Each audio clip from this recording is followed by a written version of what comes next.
রহমানির রহিম। আসসালামু আলাইকুম। আজ সেই 16 ডিসেম্বর বাংলাদেশ নামক একটি রাষ্ট্র প্রতিষ্ঠিত হয়েছিল। এই স্বাধীন সার্বভৌম একটি দেশ পৃথিবীর মানচিত্রে স্বাধীন সার্বভৌম একটি দেশ বিজয় লাভ করে এই 1971 সালের 16 ডিসেম্বর। সেই ভারতবর্ষ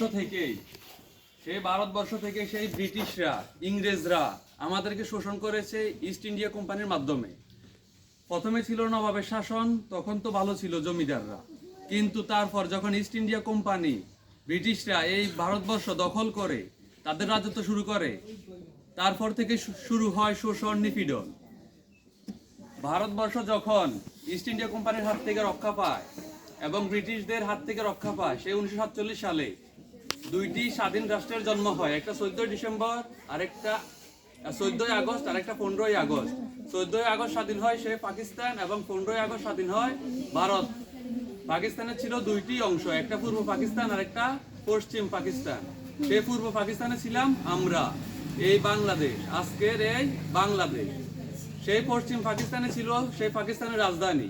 সেখান থেকে মূলত শুরু হতো এই পুরো দেশটাকে শাসন করার যে কার্যক্রম। সেই পশ্চিম পাকিস্তানে ছিল রাজধানী। পশ্চিম পাকিস্তানে গড়ে উঠেছিল সকল কলকারখানা, সকল অফিস আদালত, সবকিছু ছিল ওখানে। কিন্তু ওরা আমাদেরকে কায়িক শ্রমের মাধ্যমে, শারীরিক শ্রমের মাধ্যমে আমাদের যেই মূল্যটা পেত, ওরা ওটা নিয়ে যেত। তারপর থেকে শুরু হয় বাংলার ধামাল ছেলেদের যুদ্ধ।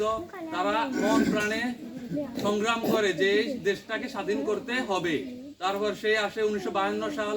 ভাষার জন্য আর কোন দেশে, পৃথিবীর আর কোন দেশে ভাষার জন্য কেউ জীবন দেয়নি, একমাত্র জীবন দিয়েছে বাংলাদেশের ধামাল ছেলেরা।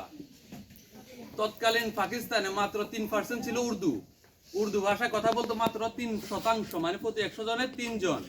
কিন্তু 55%, প্রতি 100 জনে 55 জনের উপরে বাংলা কথা বলার পরও ওরা ওই বাংলা ভাষাকে মাতৃভাষা হিসেবে স্বীকৃতি দিতে চায়নি। তারপর সে ঢাকা বিশ্ববিদ্যালয় থেকে শুরু হয় আন্দোলন এবং শহীদ হয় আমাদের ফেনী জেলারই একজন আছে সালাম, আরো শহীদ সালাম, বরকত, রফিক, জব্বার। তাদের রক্তে আমরা পেয়েছি আমাদের সেই ভাষা, আমাদের মাতৃভাষা, যে ভাষায় আমরা আমাদের কথা বলতে পারি, আমাদের মায়ের ভাষায় কথা বলতে পারি, মনের ভাষায় কথা বলতে পারি। তারপর থেকে শুরু হয় দেশকে স্বাধীন করার জন্য ধামাল ছেলেদের অংশগ্রহণ। সে 1971 সালের সে 26শে মার্চ স্বাধীনতা ঘোষণার প্রথম প্রহরের মধ্য থেকেই বাংলাদেশের কৃষক, শ্রমিক, শিক্ষক, সকল শ্রেণীর, সকল পেশার মানুষ তাদের দেশটাকে স্বাধীন করার জন্য, বিজয় লাভ করার জন্য তারা এই রক্তক্ষয়ী মুক্তিযুদ্ধে অংশগ্রহণ করে।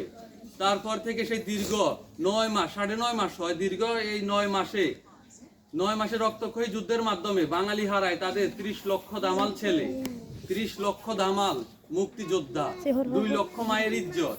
তাদের বিনিময়ে আমরা পেয়েছি আমাদের এই 16 ডিসেম্বরের মহান বিজয় দিবস, আওয়ার ভিক্টোরি ডে। এই বিজয় দিবসের মাধ্যমে আমরা অর্জিত করেছি আমাদের সেই লাল সবুজের পতাকা। আমাদের পতাকা এই লাল অংশটুকু হচ্ছে আমাদের সেই 30 লক্ষ শহীদের সেই তাজা রক্ত, যাদের রক্তের বিনিময়ে আমরা এই লাল সবুজের পতাকা পেয়েছি। সেই 30 লক্ষ শহীদ, 2 লক্ষ মা বোনের ইজ্জতের বিনিময়ে আমরা আমাদের এই বিজয় দিবস লাভ করেছি। আজ সেই 16 ডিসেম্বর, আবার সেই 2024 সালে বিজয়ের এই 53তম বৎসরে স্মরণ করে সেই সকল শহীদদের, যাদের রক্তের বিনিময়ে আমরা আমাদের একটি স্বাধীন সার্বভৌম রাষ্ট্র উপহার পেয়েছি, তাদেরকে স্মরণ করে শ্রদ্ধা করে তাদের আত্মার মাগফিরাত কামনা করে আমি আমার বক্তব্য এখানে শেষ করছি। ধন্যবাদ।